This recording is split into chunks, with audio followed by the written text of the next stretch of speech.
can really help you conceptualize, just sort of what's going on economically with Black families. This is a political topic, but it links directly to Black wealth. How many of you heard about the chaos with Joe Biden's son Hunter? Anybody, a lot. Anybody seen that? Give me a yes in the chat if you have heard about Hunter Biden and his whole issue with drugs. In case you don't know, let me just give you a sort of a briefing. Let me know if you've heard it. I don't know how many people follow this story or not. But basically, Joe Biden's son Hunter, and this is not a political discussion. If you like Biden, I'm not telling you not to like him. If you are a Republican, I'm not telling you not to be a Republican. If you're neutral, I'm not telling you not to be neutral. I really am okay. I just want you to be pro-Black. I mean, if we can at least agree that we all want to be pro-Black, then you're good with me, okay? So I'm not telling you, I don't get into telling you who to vote for, okay? But let me give you a perspective that I don't think the media is covering, largely because, first off, they really protect this Hunter Biden guy a lot. He's protected heavily. If you go and you dig through, if you go to the internet and you search for Hunter Biden drugs or Hunter Biden crack or anything like that, and you hit images and Google Images, you won't find many images of him, with the crack situations, and also with the hookers, bringing the hookers across state lines, all this other stuff, right? So there is an effort, in my view. I believe that there's an effort to really conceal this from the public.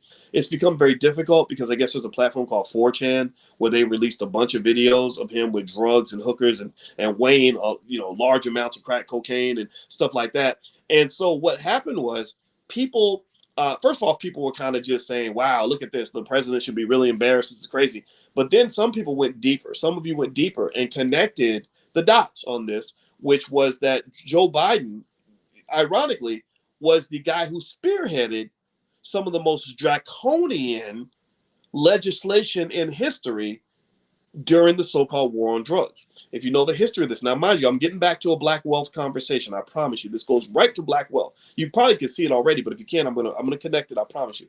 So, so if you go back, but if you really go before that, the original war on drugs was declared by Richard Nixon, who basically, in so many words, confessed that he was kind of using this war on drugs thing to go after Black people and the hippies. Those are two groups that he couldn't stand. So he said, look, if we criminalize drugs, then we can criminalize all these people, get them out of society. We don't have to deal with them. So Biden continued that tradition. He partnered with a guy named Strom Thurmond, who you may or may not know. Strom Thurmond was a notorious racist who had a big problem with Black people. So they get together and they become the champions of the war on drugs. I mean, they literally become completely intolerant, unforgiving.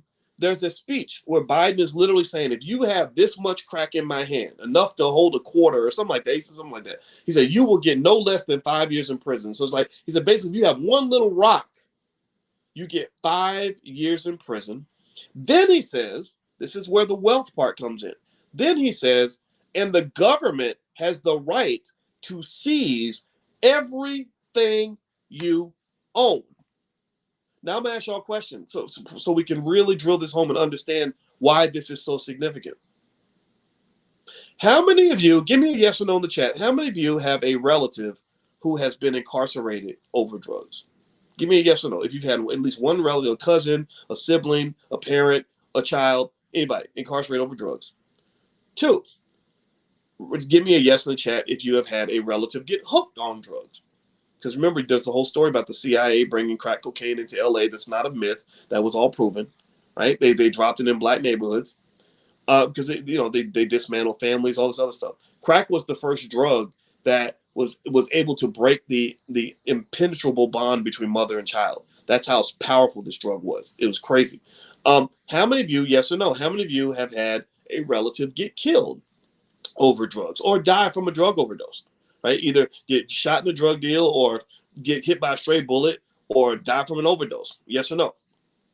So if you can't say yes to any of those 3 things, I'm really impressed with that, and I'm very happy for you because you avoided the biggest socioeconomic tornado in American history. I don't know how you avoided that storm, but God bless you if you did, because it hit my family everywhere. My biological father, part of the reason he wasn't my father was because he was off getting high and getting locked up for possession of drugs, right? And then I could go down. I could talk about cousins and everything else. I'm not gonna go into all that, but y'all get the point.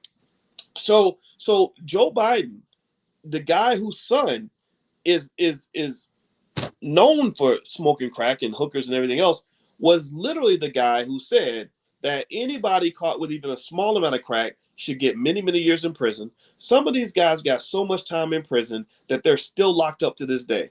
They got locked up under Biden's watch, under his original crime bill. They're still in jail right now. I know a guy who got 14 life sentences with no parole.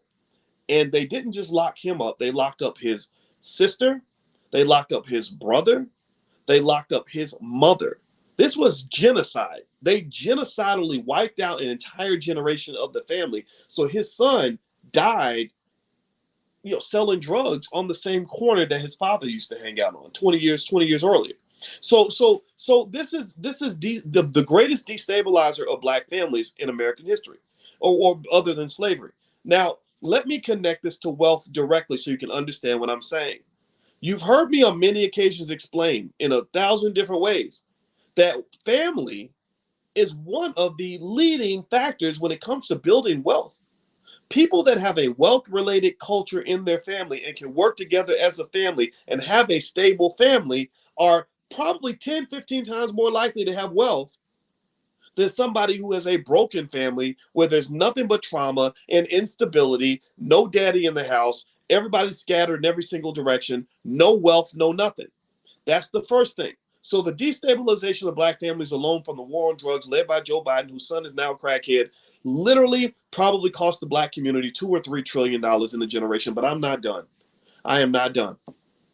There's the second piece that Biden mentions in his little speech, where he says that if you get caught with even this much crack cocaine, literally probably 1,000 of what his son Hunter was in possession of in those videos, if you get caught with a little bit, that the government has the ability to take away your wealth and take every single thing you own. So I want to ask you a question. How many black families do you think had all their wealth taken and lost everything, all their generational wealth stolen from them because of some tiny drug conviction? Now, I'm not here to condone drug use. I'm not here to condone. Y'all know how I feel about drugs. I'm very anti-drugs. I don't condone dope dealing. I can't stand when rappers glorify drug dealing because it reflects a mental illness in my view. It's bad, toxic culture. I'm not condoning or supporting any of that. But what I am saying though is that this is a reflection. I mean, this is a living manifestation. You lived through a keen, perfect textbook example of how racism can create laws that make it really difficult for black people to build wealth in this society. Or they create laws that will protect one group and take off and attack another. Right. So everything from the fact that the 13th Amendment doesn't actually ban slavery, it allows slavery to exist as long as you have been convicted of a crime, which is really arbitrary. This thing with the war on drugs is exactly the same thing. They basically said if you break this law and you get caught with a little bit of crack and we pick on you and we ignore the Hunter Bidens of the world, we're going to take everything you've got, and that means you, your kids, your grandkids will have to start over with nothing. All that wealth will then be in our possession where we can give it to our kids and we can build wealth. So Hunter Biden's own family probably benefited from lost wealth from black families where they went out and seized assets and somehow they ended up in the hands of the Bidens or in government officials or whatever, right? So because they're not going to take Hunter Biden's wealth. His wealth is not going to be taken. They're not going to take his freedom. And then that's the third piece of this, right? When you're talking about all these individuals that got sent to prison, again, I really honestly, I'm gonna tell you the truth. I don't have a big problem with somebody getting locked up for selling drugs or even being in possession of drugs. I prefer they get treatment if they use drugs, but I'm not gonna feel sorry for you if you're a dope dealer and you did some time. Maybe spend a little bit of time away will help you think about what you're doing and how you're harming the community. The big problem I have is that it's absolutely inhumane to incarcerate a 20-year-old until he's 60 because he made one tiny little mistake and you give him no space for redemption. That's the part that infuriates me from a racial perspective, is that you have these SOBs sitting up there on their high horse, pretending to be perfect and holier than thou, and having a zero tolerance policy when it comes to you, but they have all kinds of room for forgiveness and redemption when it comes to their own. That, if you want to know what makes me mad about America, that makes me mad. I wrote about this. I wrote a book 17 years ago called "What If George Bush Were a Black Man?" And in that book, the point I basically made in this book is I said human beings are flawed. They're flawed. No matter what your race is, you've got people that make mistakes. The one of the problems you have in America is that when you're black and you make a mistake, it can cause consequences that are far greater than if you had been white and you made the same mistake. Or if you're poor and you make a certain mistake, those consequences are far greater than if you're wealthy and you make a mistake. I saw wealthy white kids at Syracuse University in possession of massive amounts of the worst drugs known to man. They were such dope fiends and alcoholics that they had drugs on their campus that I had never even heard of. I was like, I didn't even know you could get high mixing those chemicals together. That was crazy. I have no idea what their obsession was with drugs and alcohol, but it was ridiculous. And never once did I ever see the police roll through their campus and start raiding the dormitories and handing out 40-year prison sentences. Never once. And shooting people in the head because they didn't comply or any of these other things. So my point is to say that if you're talking about lost black wealth or you're talking about reparations, reparations shouldn't just be paid for what happened during slavery, what happened during Jim Crow. Reparations should also be paid for what happened during the war on drugs. And every single person who was incarcerated for a drug crime, assuming that they're nonviolent, or if they've had violence, it was a long time ago, let's say more than 15, 20 years ago, all those people should be released. Justice speaking, I don't really get caught up in like one police shooting. I don't. That's symbolism. That's one incident. It's not that big a deal in the scheme of things. What I want to see is I want to see them release 10, 20, 30,000 people who have already done their time, who paid their debt to society, who went to prison, in 1998 and 2002. They found religion. They became a Muslim. They joined the Nation of Islam. They went through a GED program. Let those people come home to their kids. Let those people come home, because again, let's circle it back to just the wealth aspect alone. I'm not even talking about the sheer PTSD that developed in our children from what they had to witness. Let's talk about the wealth part, because we're in wealth class today. So let's talk about the economic part. When that daddy's gone, the family suffers economically because the father is the person that typically is able to be the strongest breadwinner in the house.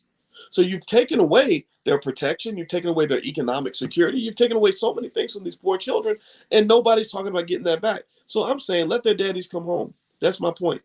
I hear endless conversations about immigrants and we got immigrants being separated from their families at the border, and mommy got separated from her son for 2 weeks in a Walmart, and everybody acts like that's a big deal, and they don't even live here. They're not even from America. You're black. You've been in this country for hundreds of years, and some of y'all been separated from your parents for 20 years, and nobody says anything about it. And here's the thing. Last point I'm making on this, then I'm done. It's not their job to be offended by any of this. It's not white people's job to feel bad for black families. It's your job to feel bad for what you went through. It's your job to speak up about what you went through. When you are in pain, you can't sit and wait for somebody else to acknowledge your pain or to tell you Black Lives Matter. Oh, they do? Oh, thank you. But no. You tell them that your life matters. You make sure that they understand that you know that your life matters, and you're gonna act accordingly. We don't do that. So when the politicians come around, they start asking for votes. A couple things I'm gonna ask for is, one, black businesses need access to capital so that they can hire black people. Number two, black people should be given access to as many home loans as we want. If you are black, it don't make no sense that you've been paying rent, and you've been paying rent at a level that's higher than the mortgage on the house you're living in, and you've been doing that for 10 years, and then they tell you that you're just still too risky for a mortgage. The hell you are. You paid rent for 10 years. That means you can pay a mortgage. So if they want to impress me, then they should have a home loan program specifically for African Americans, where any black person with a credit score over 500 can borrow up to $200,000, or borrow the amount for a home where the payment is the same or lower than the amount that they were paying in rent. That would impress me. Third thing, they should pay reparations, not just for slavery, but also for the war on drugs and the trillions in black wealth that was taken from the community because they were locking up daddies and destroying families and seizing people's assets. You deserve reparations for that. Okay, so I had to make that point. Normally in stock market class, I don't really get into the politics of it all, but I really wanted to make sure that we went out of our way to connect those dots to the economics, so that you can go beyond just simply talking about the spectacle of it all. Sure, it's embarrassing for Biden. Sure, it's going to affect his approval ratings. Sure, it's a problem even with the hypocrisy of it all. But I want you to go deeper and understand this is where your black wealth went. This is how they take it from you. And if you're alert to that, then you can make sure you stop it. Last point I'll make on this. This is really interesting. Is that there were people in the 1990s, particularly in the Congressional Black Caucus, a few who identified the problem with what Joe Biden and his buddy Strom Thurmond were doing at the time. They said this is going to incarcerate an epic number of black men. This is going to destroy black families. This is going to be terrible for the black community. They stood their ground on that. And actually, and I hope I don't offend anybody by telling you the truth, but don't get mad at me, get mad at the truth. But what happened was that the Congressional Black Caucus was one of the last holdouts in passing the crime bill. And Bill Clinton used his relationship with John Lewis, that rest his soul, and I know he's a hero to some, but let me just tell you the truth. John Lewis was the guy who went and convinced the other members of the CBC to pass this law. Now, was it because he just didn't know what he was doing? Perhaps.